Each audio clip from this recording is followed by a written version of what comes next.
Aujourd'hui, toujours en Bourgogne, la découverte avec vous du Morvan à travers quelques-unes de ses richesses. On va terminer le voyage à Autun, en Saône-et-Loire. Autun, si fier de son patrimoine datant du Moyen-Âge. C'est toujours Georges Chubillot et Éric Delpech qui sont là-bas.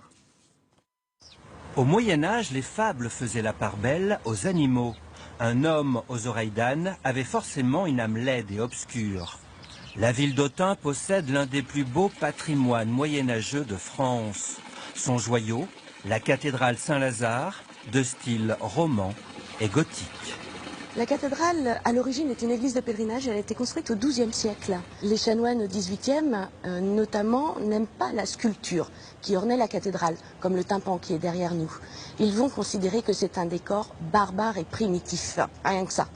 Et là, ils vont couvrir le tympan, le faire disparaître à la vue des fidèles. Maintenant, il appartient aux plus belles sculptures du XIIe siècle. Les restaurations du monument lui redonnent de la lumière. Longtemps rivale de la basilique de Vézelay, cette cathédrale devait détourner les pèlerins de la route de Saint-Jacques-de-Compostelle. À l'intérieur, sur les murs, des peintures somptueuses du XVe siècle. Et des vitraux du XIXe. Au fil des siècles, un tel lieu marquait la puissance et le pouvoir de l'évêque, du duc de Bourgogne et des bourgeois de la ville.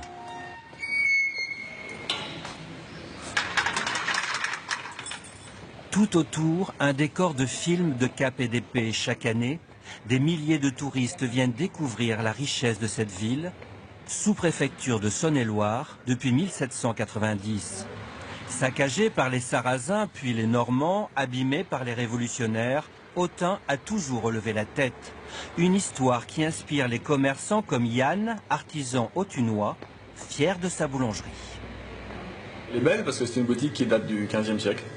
Et donc, historiquement parlant, j'ai retrouvé des documents comme quoi déjà en 1880, c'était déjà une boulangerie. Au XVIe siècle, un procès défraya la chronique dans tout le royaume. Des paysans accusèrent les rats de la ville de saccager les récoltes. Un procès eut lieu et un avocat, Barthélemy de Chassanet, sauva les rats de la mort.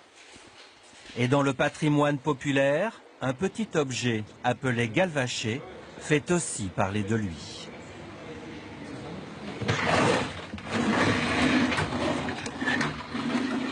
Je vais vous présenter un galvaché qui a au moins 70 ans. Et en fait, c'était les paysans qui conduisaient les bœufs et qui allaient vendre leurs marchandises dans le nord. Ces paysans utilisaient ce couteau-ci. C'est une fabrication du Morvan. Le Morvan est une terre de chasseurs, d'agriculteurs, une terre de vignerons. Il fait bon vivre. Les Romains le savaient, qui fondèrent la ville. Aujourd'hui, de nombreux sites comme ce théâtre antique témoignent de ce passé prodigieux. Des Romains qui célébraient au 1er de l'an la journée des rats. Dans notre histoire, l'omniprésence de l'animal dans la vie de nos ancêtres a de quoi nous surprendre.